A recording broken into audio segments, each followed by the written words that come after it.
बिस्मिल्लाहिर्रहमानिर्रहीम। उम्मीद करता हूँ व्यूवर्स आप सब खैरियत से होंगे। आज का जो हमारा लेक्चर है लैंड रेवेन्यू एक्ट के हवाले से है और इसका चैप्टर 6 है जो कि रिकॉर्ड ऑफ राइट्स के हवाले से हैं। इसके जो पिछले कुछ सेक्शंस हैं वो हम ऑलरेडी स्टडी कर चुके हैं और आज के लेक्चर में सेक्शन 43 से आगे ऑनवर्ड स्टडी करेंगे। तो रिकॉर्ड ऑफ राइट्स यहाँ पे इसमें हमने ये पिछले लेक्चर में स्टडी किया था कि अगर एक शख्स जो है वो प्रॉपर्टी एक्वायर करता है, उसके पास थ्रू इनहेरिटेंस अगर कोई प्रॉपर्टी आती है या वो परचेज़ करता है या वो एक्सचेंज या लीज़ के ज़रिए उसके पास आती हैं, तो गिफ्ट वगैरह में उसके पास आती हैं, तो वो पटवारी के पास जाएगा, अपना उसको रिपोर्ट दर्ज करवाएगा कि मैंने फ़लाँ प्रॉपर्टी में ये राइट एक्वायर कर लिया है, तो लिहाजा आप इसके अपने रिकॉर्ड में जो है इसकी एंट्री करें और यहाँ पे रजिस्टर ऑफ जो म्यूटेशंस हैं, जो इंतकालात का जो रजिस्टर है उसमें एंट्री करवाएं मेरे नाम पे, जो शख्स ये प्रॉपर्टी एक्वायर करेगा। तो यहाँ पे अब आगे जो सेक्शन 43 है ऑनवर्ड इसको स्टडी करते हैं। Making of that part of periodical record which relates to other persons. यहाँ पे इसको अगर हम स्टडी करें सब सेक्शन 1 को, तो इसमें कहते हैं कि the acquisition of any interest in land other than a right refer to in sub section 1 of section 42।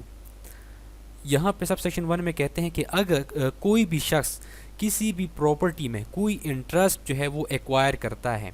सिवाय सेक्शन 42 के सब सेक्शन 1 इसको छोड़ के। अब सेक्शन 42 का जो सब सेक्शन 1 है इसमें हमने यही देखा था कि अगर एक शख्स उसके पास प्रॉपर्टी आती है थ्रू इनहेरिटेंस यानी विरासत के ज़रिए, या वो परचेज़ करता है या एक्सचेंज करता है या गिफ्ट या मॉर्गेज के ज़रिए उसके पास कोई प्रॉपर्टी आती है, तो वो पटवारी को जाके 3 महीने के अंदर अंदर रिपोर्ट करेगा और उसके नाम पे वो इंतकाल दर्ज करेगा। लेकिन यहाँ पे अब सेक्शन 43 में कह रहे हैं कि वो जो सारी चीज़ें बताई गई हैं सेक्शन 42 के सब सेक्शन 1 में, उसको छोड़ के अगर उन राइट्स के अलावा अगर कोई शख्स किसी प्रॉपर्टी में राइट एक्वायर करता है, उसके पास कोई प्रॉपर्टी आती है, तो उस सूरत में वो क्या करेगा। यानी इसमें आ जाती हैं कि अगर किसी हक मेहर में प्रॉपर्टी लिखी गई है या अदालत ने डिग्री जारी कर दी है, उस डिग्री में किसी शख्स को प्रॉपर्टी दे दी गई है, तो उस सूरत में क्या करना पड़ेगा। तो आगे कहते हैं सबसे पहले कि इफ़ इट इज़ अनडिस्प्यूटेड, एक शख्स के पास प्रॉपर्टी में राइट आ गया और अनडिस्प्यूटेड है, किसी का उसके साथ उस राइट पे कोई लड़ाई झगड़ा नहीं है, तो क्या होगा, be recorded by the patwari in the prescribed manner. तो पटवारी के पास जाएगा, वो 3 महीने के अंदर उसको रिपोर्ट करेगा। रिपोर्ट करके पटवारी जो है जो प्रिस्क्राइब मैनर है, जो तरीक़ेकार है, जो हम सेक्शन 42 में स्टडी कर चुके हैं, उस तरीक़ेकार के मुताबिक इस शख्स का जो इंतकाल है वो दर्ज कर देगा रिकॉर्ड ऑफ राइट में। इफ़ इट इज़ डिस्प्यूटेड, अब यहाँ पे एक शख्स ने जो प्रॉपर्टी में राइट तो एक्वायर कर लिया है लेकिन डिस्प्यूटेड है, उसका आप इसके साथ किसी का तनाज़ा है इस राइट के ऊपर, तो फिर क्या होगा, be entered by the patwari in the register of mutation. Patwari जो है रजिस्टर ऑफ इंतकालात जो है वो रजिस्टर ऑफ म्यूटेशन जो है उसमें एंट्री तो करेगा and dealt with in the manner provided for in sub section 6 to 11 of that section. तो फिर सेक्शन 42 का जो सब सेक्शन 6 से लेके 11 तक हैं, इसमें जो तरीक़ेकार बताया गया है, तो पटवारी फिर इस तरीक़ेकार को अपनाते हुए रजिस्टर ऑफ म्यूटेशन में इस शख्स की जो राइट जो यहाँ पे एक्वायर हुआ है प्रॉपर्टी में, इसको एंटर करेगा। और यहाँ पे जो सब सेक्शन 2 है इसका, वो जो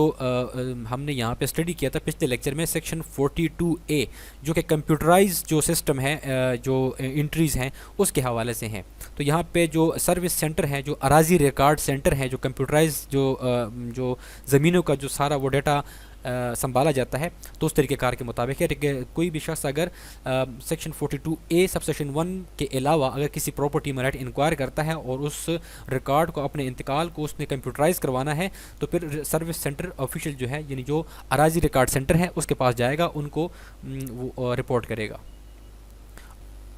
अब यहाँ पे सेक्शन 44 है डिटर्मिनेशन ऑफ डिस्प्यूट। यहाँ पे सेक्शन 44 में बताया गया है कि अगर रजिस्टर ऑफ म्यूटेशन में या रिकॉर्ड ऑफ राइट में कोई भी एंट्री करनी है और उस एंट्री के हवाले से अगर कोई डिस्प्यूट अराइज हो जाता है, तो उस डिस्प्यूट को कैसे डिटरमाइन किया जाएगा, कैसे हल किया जाएगा। सब section 1, if during the making revision और प्रिपरेशन ऑफ एनी रिकॉर्ड, कोई रिकॉर्ड बनाया जा रहा है, उसकी रिविजन है या कोई प्रिपरेशन हो रही है इस दौरान, या in the course of any inquiry under this chapter, या ये जो चैप्टर हम स्टडी कर रहे हैं इस चैप्टर के अंडर कोई इंक्वायरी हो रही है। अब इस दौरान क्या होता है कि a dispute arises as to any matter of which an entry is to be made in record और in a register of mutation. तो इस दौरान अगर रिकॉर्ड ऑफ राइट में या रजिस्टर ऑफ म्यूटेशन में कोई एंट्री करनी है और उस एंट्री के हवाले से कोई डिस्प्यूट अराइज हो जाए तो उस डिस्प्यूट को कैसे डिटरमाइन किया जाएगा। यानी एक शख्स कहता है कि ये ज़मीन मेरी है, यहाँ पे इसकी मेरा नाम पे इंतकाल दर्ज होना चाहिए, और दूसरा उसका दावा करता है, तो इनका आपस में जो डिस्प्यूट है कैसे हल किया जाएगा। अ रेवेन्यू ऑफिसर में ऑफ हिज ओन मोशन, तो रेवेन्यू ऑफिसर जो है या तो वो खुद और या on the application of any party interested, या जो भी पार्टी इंटरेस्टेड है या उसके एप्लीकेशन पे, but subject to the provision of section 45। अब सेक्शन 45 में कुछ रिस्ट्रिक्शंस हैं जो कि अगले उसमें स्टडी करेंगे इसको छोड़ के। तो यहाँ पे कहते हैं कि जो रेवेन्यू ऑफिसर खुद या किसी इंटरेस्टेड पार्टी के एप्लीकेशन पे after such inquiry as he think fit, तो ये रेवेन्यू ऑफिसर इंक्वायरी कंडक्ट करवाएगा, और इंक्वायरी कंडक्ट करवाने के बाद अगर फिट समझता है revenue officer, determine the entry to be made as to that matter and record his reason therefor. तो इंक्वायरी करने के बाद रेवेन्यू ऑफिसर जिसके हक में वो एंट्री दर्ज करेगा, जिसके हक में डिटरमाइन करेगा, तो वो एंट्री करेगा रिकॉर्ड ऑफ राइट में, और उसकी जो रीजंस हैं कि मैं किन वजूहात की बिना पर मैं सेटिस्फाई हुआ और इसके हक में ये एंट्री कर रहा हूँ, तो इसकी रीजंस भी रिकॉर्ड करेगा। आगे सब सेक्शन 2 में कहता है कि if in any such dispute the revenue officer is unable to satisfy himself as to which of the parties thereto is in possession of any property to which the dispute relate. तो यहाँ पे कहते हैं कि ये जो dispute है, इस डिस्प्यूट में अगर रेवेन्यू ऑफिसर, इसने जो यहाँ पे ऊपर जो हमने सब सेक्शन 1 में स्टडी किया कि इंक्वायरी कंडक्ट करवाएगा, इंक्वायरी कंडक्ट करवाने के बाद जो भी एंटाइटल होगा पोजीशन के लिए उसका पोजीशन होगा और उसके नाम पे जो है वो एंट्री होगी। लेकिन यहाँ पे सब सेक्शन 2 में कहते हैं कि इस डिस्प्यूट में अगर रेवेन्यू ऑफिसर जो है वो सेटिस्फाई होने में अनेबल है, नाकाम हो जाता है कि यहाँ पे कौन सी पार्टी जो है वो इन पोजेशन है, किसकी जो है किसके नाम पे एंट्री करनी है, तो फिर वो क्या करेगा। ही शेल, अब ये जो रेवेन्यू ऑफिसर है, if he be not below the rank of assistant collector of first grade, अब ये रेवेन्यू ऑफिसर जो है अगर ये असिस्टेंट कलेक्टर फर्स्ट ग्रेड से कम रैंक का नहीं है, यानी ये फर्स्ट ग्रेड का है, असिस्टेंट कलेक्टर है, ascertain after an inquiry in which an opportunities shall be given to all the parties to the dispute of being heard and adducing evidence in support of their claims। तो फिर यहाँ पे ये जो assistant collector of first grade है, ये inquiry conduct करते हुए जितने भी लोग हैं जो कि इंटरेस्टेड हैं, तमाम उन पार्टीज़ को बुलाएगा, उनको सुनेगा, और वो जो भी अपने अपने क्लेम के बारे में जो जो एविडेंस पेश करेंगे उन एविडेंस को देखेगा। Who is the person best entitled to the property, तो फिर एविडेंस को देखते हुए, सबूत और गवाह जो भी उन्होंने पेश किए हैं उनको देखते हुए जो भी पर्सन बेस्ट होगा उस प्रॉपर्टी के लिए जो एंटाइटल हैं, and shall by written order direct, तो फिर एक तहरीरी ऑर्डर लिखेगा ये असिस्टेंट कलेक्टर फर्स्ट ग्रेड, और उस ऑर्डर में ये डायरेक्शंस देगा that the person be put in possession thereof, कि जो भी उसके लिए एंटाइटल है उस पोजेशन के लिए, तो एक तहरीरी ऑर्डर लिखेगा, उसमें डायरेक्शंस देगा कि इस शख्स को ये पोजेशन दिया जाए इस प्रॉपर्टी का, and that entry in accordance with that order B made in the record of register. और फिर जब पोजेशन दे दिया जाएगा तो फिर रिकॉर्ड ऑफ राइट में, रिकॉर्ड ऑफ रजिस्टर जो है, इंतकालात का जो रजिस्टर है, उसमें उस ऑर्डर के मुताबिक एंट्री की जाएगी कि ये शख्स जो है इंक्वायरी के बाद इसको ये प्रॉपर्टी दे दी गई, इसको पोजेशन दे दिया गया। और यहाँ पे क्लास बी में कहते हैं कि if he be below the rank of assistant collector of first grade, लेकिन अगर ये revenue officer assistant collector first grade से कम का है, तो फिर क्या होगा कि ये जो शख्स है ये रिपोर्ट करेगा assistant collector of first grade को, उसको रिपोर्ट करेगा, और फिर जो assistant collector of first grade हैं ये वही तरीक़ेकार अपनाएगा जो कि हमने यहाँ पे क्लास ए में स्टडी कर लिया है। A direction under subsection 2 shall be subject to any decree or order which may be subsequently passed by any court of competent jurisdictions। अब यहाँ पे क्या कहते हैं, यहाँ पे ऊपर तो हमने स्टडी कर लिया कि रेवेन्यू ऑफिसर इंक्वायरी कंडक्ट करवाएगा, इंक्वायरी कंडक्ट करवाने के बाद सबको सुनेगा, जो जो शख्स दावा कर रहा है कि मेरी प्रॉपर्टी है उन सबको सुनने के बाद जिस शख्स को पोजीशन दिया गया उसके नाम पे एंट्री हो गई है, ठीक है। लेकिन कोई शख्स जो है उस यहाँ पे ये असिस्टेंट कलेक्टर का जो ऑर्डर है इसके अगेंस्ट अदालत में चला जाता है और अदालत से वो डिक्री लेके आ जाता है, उस शख्स जो शख्स अदालत में गया था उसके हक में डिक्री आ गई, तो फिर यहाँ पे उस शख्स के नाम पे ये एंट्री की जाएगी। इसके बाद है section 45 restriction on variations of entries in record. अब सेक्शन 45 में कुछ रिस्ट्रिक्शंस हैं कि अगर एक दफ़ा रिकॉर्ड ऑफ राइट में कोई एंट्री हो जाए तो उसको बाद में चेंज नहीं किया जा सकता, यहाँ पे रिस्ट्रिक्शंस हैं, लेकिन कुछ यहाँ पे एक्सेप्शंस भी हैं। Entries in a record of rights or in a periodical record, except entries made in a periodical record with respect to undisputed acquisition of interest under section 43 shall not be varied in subsequent record otherwise than by। तो इसमें कहते हैं कि कुछ अगर entries जो है वो रिकॉर्ड ऑफ राइट में या पीरियडिकल रिकॉर्ड में जो भी एंट्रीज होंगी तो उन एंट्रीज को बाद में जो है वो वेरिड नहीं किया जाएगा, बाद में उसको चेंज नहीं किया जा सकता। लेकिन यहाँ पे क्या है कि making entries in accordance with the facts proved और एडमिटेड टू हैव अकर्ड। इसमें कहते हैं कि जो एंट्रीज हो चुकी हैं रिकॉर्ड ऑफ राइट में उसके हवाले से अगर फैक्ट्स को प्रूव किया जाए कि नहीं ये एंट्री गलत यहाँ पे हुई थी, इस शख्स के नाम पे नहीं होनी थी, इस शख्स के नाम पे होनी थी क्योंकि ये यहाँ पे एंटाइटल हैं, अगर ऐसे फैक्ट्स को प्रूव किया जाए या एक पार्टी जो है वो एडमिट कर जाए कि हाँ इसी का पोजेशन बनता है, इस शख्स के नाम पर ये एंट्री होनी चाहिए, तो उस सूरत में रिकॉर्ड ऑफ राइट में यहाँ पर चेंजिंग होगी। दूसरी सूरत यहाँ पर ये है making such entries as are agreed to by all the parties interested. अब जो भी पार्टीज इंटरेस्टेड हैं जो उस प्रॉपर्टी में शामिल हैं तो वो तमाम अगर किसी एक के फेवर में वो एग्रीड कर जाएं, एग्री हो जाएं, तो फिर जिस शख्स के फेवर में एग्री हुई हैं तो उस शख्स के नाम पे एंट्री होगी। और सपोर्टेड बाय अ डिग्री और ऑर्डर बाइंडिंग ऑन दूस पार्टीज़, या जो है एक शख्स जो है वो कोई अदालत से डिग्री लेके आ जाता है या ऑर्डर लेके आ जाता है और वो डिग्री और ऑर्डर जो है वो बाकी जो पार्टीज़ हैं उनके ऊपर वो बाइंडिंग है, तो जिस शख्स के फेवर में डिग्री या ऑर्डर आया है उस शख्स के नाम पे ये चेंजिंग की जाएगी, उस शख्स के नाम पे ये एंट्री की जाएगी। Making new maps where it is necessary to make them, या कोई जो मौजा है उसका कोई नया नक्शा आ जाता है सामने, कोई मैप आ जाता है, उस मैप के मुताबिक जो भी चेंजिंग ज़रूरी होगी तो रिकॉर्ड ऑफ राइट में उसके मुताबिक चेंजिंग की जाएंगी। जो शख्स जहाँ जहाँ पे एंटाइटल्ड होगा तो उसके नाम पे एंट्री की जाएगी। अब यहाँ पे 46 में है म्यूटेशन फ़ीस, जो इंतकाल दर्ज किया जाता है तो उसकी बाकायदा फ़ीस होती हैं। अब यहाँ पे कहते हैं कि द बोर्ड ऑफ रेवेन्यू में fix a scale of fees for all और any classes of entries in any record और register under this chapter and for copies of any such entries. जो बोर्ड ऑफ रेवेन्यू है वो fees जो है वो fix करेगा। अगर किसी ने भी रिकॉर्ड ऑफ राइट में रजिस्टर ऑफ म्यूटेशन में कोई एंट्री दर्ज करनी है तो उसकी अपनी फ़ीस होगी। और यहाँ पे इसमें बताया गया है कि एनी क्लासेस ऑफ एंट्रीज, एक शख्स जो है वो उसने विरासत के ज़रिए उसके पास ज़मीन आ गई तो उसकी कितनी फ़ीस होगी, एक शख्स ने परचेज़ कर ली उसकी कितनी फ़ीस होगी, तो ये सारी जो फ़ीस हैं वो board of revenue under this chapter वो करेगा, फिक्स करेगा। और अगर किसी शख्स को जो है वो कॉपीज़ चाहिए एंट्री की, फ़ोटोकॉपी चाहिए तो फ़ोटोकॉपी की अपनी जो है वो फ़ीस होगी।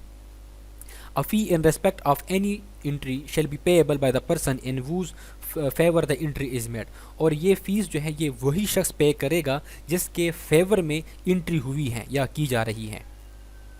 Obligation to furnish information necessary for the preparation of record, या अगर कोई रिकॉर्ड बनाया जा रहा है, रिन्यू किया जा रहा है, तो उस सूरत में जो भी इंफॉर्मेशन रिक्वायर्ड होंगी रेवेन्यू ऑफिसर को, तो जिस शख्स की एंट्री हो चुकी है उससे जो भी रिकॉर्ड तलब किया जाएगा तो वो पेश करेगा। Subsection 1, any person whose rights, interest or liabilities are required to be or have been entered in any record or register under this chapter। अब यहाँ तक कहते हैं कि देखें जो रिकॉर्ड ऑफ राइट उसको तैयार किया जा रहा है या रिन्यू किया जा रहा है तो बहुत सारे लोगों के नाम पे इंतकालात दर्ज हुए होते हैं। अब कोई पर्सन ऐसा है कि उसका नाम जो है वो उसका रिकॉर्ड ऑफ राइट में दर्ज है, कोई राइट, कोई इंटरेस्ट, कोई लाइबिलिटी है उस शख्स की, वो दर्ज हो चुकी है रिकॉर्ड ऑफ राइट में या रजिस्टर ऑफ म्यूटेशन में। तो अब क्या होगा कि शेल बी बाउंड, तो वो शख्स बाउंड है on the requisition of any revenue officer और पटवारी इंगेज्ड। तो जो पटवारी है या रेवेन्यू ऑफिसर है वो अगर रिक्विजिशन करते हैं, इस शख्स से कहते हैं, कोई डॉक्यूमेंट मांगते हैं उससे, कुछ भी चीज़ उससे मांगते हैं, तो क्या होगा, इन कंपाइलिंग और revising the record of register,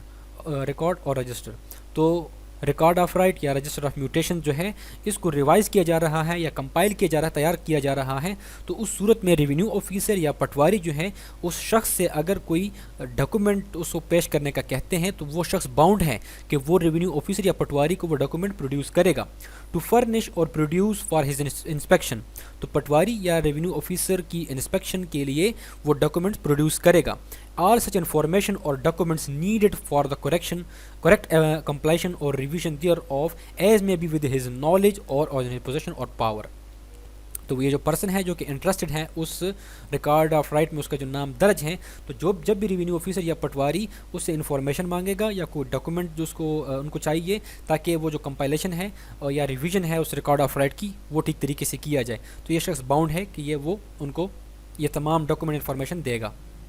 subsection 2, the revenue officer और patwari to whom any information is furnished. अब जिस रेवेन्यू ऑफिसर को या पटवारी को ये इन्फॉर्मेशन दे दी गई जब फर्निश की जाएंगी, और before whom any document is produced in accordance with a requisition under subsection 1, या जैसे सबसेक्शन 1 में ऊपर हमने देख लिया कि इसके तहत कोई डॉक्यूमेंट प्रोड्यूस कर दिया गया या इन्फॉर्मेशन दे दी गई रेवेन्यू ऑफिसर या पटवारी को, shall give a written acknowledgement thereof to the person furnishing or producing the same। तो फिर यहाँ पे रेवेन्यू ऑफिसर और पटवारी जो है उस शख्स को एक एक्नॉलेजमेंट देगा, एक रसीद देगा, ताकि इससे ये चीज़ साबित हो सके कि हाँ इस पर्सन ने वो डॉक्यूमेंट्स या जो इन्फॉर्मेशन है वो रेवेन्यू ऑफिसर पटवारी को पेश कर दी है, उसके सामने फर्निश कर दी है। And shall endorse on any such document a note over his signature, और इन डॉक्यूमेंट्स के ऊपर जो रेवेन्यू ऑफिसर पटवारी है उसके ऊपर एंडोर्स करेगा, एक नोट उसके ऊपर लिखेगा और उसका सिग्नेचर भी उसके ऊपर होगा कि इस शख्स ने ये डॉक्यूमेंट दे दिए हैं। Stating the facts of its production and the date thereof. अब किस मकसद के लिए ये डॉक्यूमेंट्स जो हैं ये प्रोड्यूस कर दिए गए हैं, इसका जो पर्पस है वो लिखा जाएगा और डेट भी लिखी जाएंगी। Penalty section 48, subject to subsection 2, a person who neglects to make within 3 months from the date of his acquisition of a right referred to in section 42 or section 42A the report required to be made, or who fails furnish the information or produce the documents required under section 47 shall be liable at the discretion of the collector to a fine not exceeding 500 rupees। अब इसमें बताया गया जैसे कि हमने शुरू में section 42 और 42A में भी स्टडी किया था कि जब भी कोई शख्स किसी प्रॉपर्टी में राइट एक्वायर करेगा तो 3 महीने के अंदर अंदर ये शख्स जो है जाके पटवारी को बताएगा कि मैंने ये प्रॉपर्टी ले ली है या एक्वायर किसी भी तरीके से मतलब राइट उसमें आ गया, तो वो उसको इतला देगा ताकि रजिस्टर ऑफ म्यूटेशन में इस शख्स के नाम पे इंतकाल दर्ज किया जाए। तो अगर कोई शख्स जो है 3 महीने के अंदर अंदर जाके पटवारी को इन्फॉर्म नहीं करता, या जैसे कि हमने सेक्शन 47 ऊपर स्टडी कर लिया कि अगर पटवारी या रेवेन्यू ऑफिसर कोई इन्फॉर्मेशन या कोई डॉक्यूमेंट जो है वो मांगते किसी शख्स से और वो उन ऑर्डर को पूरा नहीं कर पाता, तो फिर क्या होगा कि शेल बी लायबल, तो वो पर्सन जो है वो लायबल होगा कि जो भी कलेक्टर उसको कलेक्टर के डिस्क्रिप्शन पे है कि जो उसको जुर्माना करेगा, लेकिन जुर्माना 500 रुपीज़ 500 रुपये से ज़्यादा जुर्माना नहीं होगा, क्योंकि क्या हुआ कि उसने यहाँ पे ना तो टाइम के अंदर अंदर पटवारी को इन्फॉर्म किया कि मैंने ये राइट एक्वायर कर लिया है, और यहाँ पे सेक्शन 47 में रेवेन्यू ऑफिसर या पटवारी का जो ऑर्डर है वो पूरा नहीं किया, तो यहाँ पे उसके ऊपर ये पेनल्टी लगेगी। If a person acquires the right through a registered document, एक शख्स जो है वो रजिस्टर्ड डॉक्यूमेंट के जरिए किसी प्रॉपर्टी में राइट एक्वायर करता है, the registering authority shall in the prescribe manner make a report of the acquisition of the right to the patwari और सर्विस सेंटर रिकॉर्ड। तो जो रजिस्टरिंग अथॉरिटी है जहाँ से वो डॉक्यूमेंट जो रजिस्टर जिसकी रजिस्ट्री हो चुकी है, जो जिन्होंने ये डॉक्यूमेंट रजिस्टर किया है, तो रजिस्टरिंग अथॉरिटी तरीक़ेकार के मुताबिक वो रिपोर्ट करेंगी पटवारी को या जो सर्विस सेंटर ऑफिशियल हैं जो कंप्यूटराइज जो रिकॉर्ड सेंटर है उनको इतला देंगी कि इस शख्स के नाम पे ये रजिस्ट्री हो चुकी है, तो लिहाजा आप अपने रिकॉर्ड में इस शख्स के नाम पे ये एंट्री कर दें। तो उम्मीद करता हूँ व्यूअर्स आपके लिए आज का लेक्चर इंतहा इन्फॉर्मेटिव रहा होगा। Thank you so much.